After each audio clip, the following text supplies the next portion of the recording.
Olá pessoal! Olá pessoal, bem-vindos ao Tê Vegano. Hoje a gente tem uma receita especial que a Cláudia vai fazer. Qual que é, Cláudia? Estrogonofe de proteína de soja. Olha, eu já comi, sei que é muito bom, minha família já comeu, todo mundo já comeu aqui e você precisa fazer também para você experimentar esse estrogonofe maravilhoso. Mas é muito gostoso, tem alguns macetinhos assim que vão te facilitar também, facilitar vocês a utilizarem a proteína de soja de uma forma bem saborosa, pelo menos a gente gosta muito.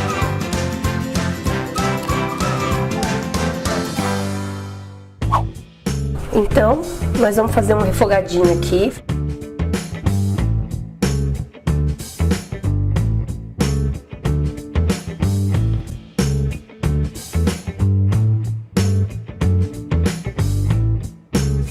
Já vamos colocar os nossos cogumelos. E eu vou colocar por último a proteína de soja, tá? Porque eu não quero que ela fique muito molona. Aquela coisa que ninguém gosta da soja porque ela parece borracha. Uma vez que os tomates já derreteram um pouquinho, eu refoguei um pouquinho o nosso cogumelo ali, eu vou colocar um creme de leite aqui no caso de inhame, tá? Que a gente fez em casa e a gente já fez essa receitinha no canal. Vou botar mais uns temperinhos, ketchup, mostarda para ficar com aquele gosto tradicional.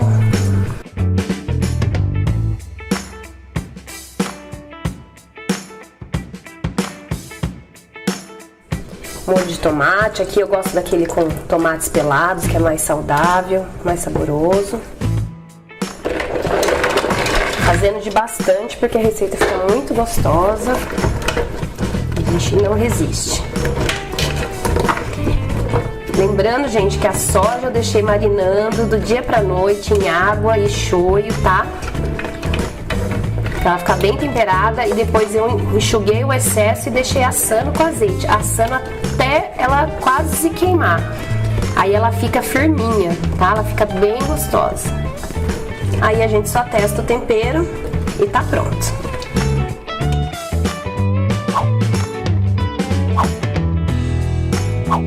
Bom, pessoal, esse aqui é o resultado do nosso estrogonofe. A gente já colocou aqui junto com o arrozinho integral que a gente come, que é cheio de grãos, para ser mais nutritivo, né? A gente faz uma misturinha. E vamos já? A parte difícil? Vamos.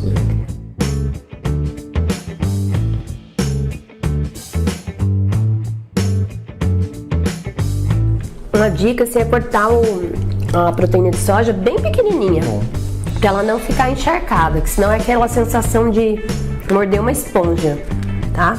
Então ela fica mais gostosinha, menorzinha e deixa mesmo no forno até ela quase torrar. Mas que eu tô com fome? Fala alguma coisa para de comer? É isso aí, se inscrevam no canal, espero que vocês tenham gostado e até mais, obrigada. Não vai falar nada? Tchau!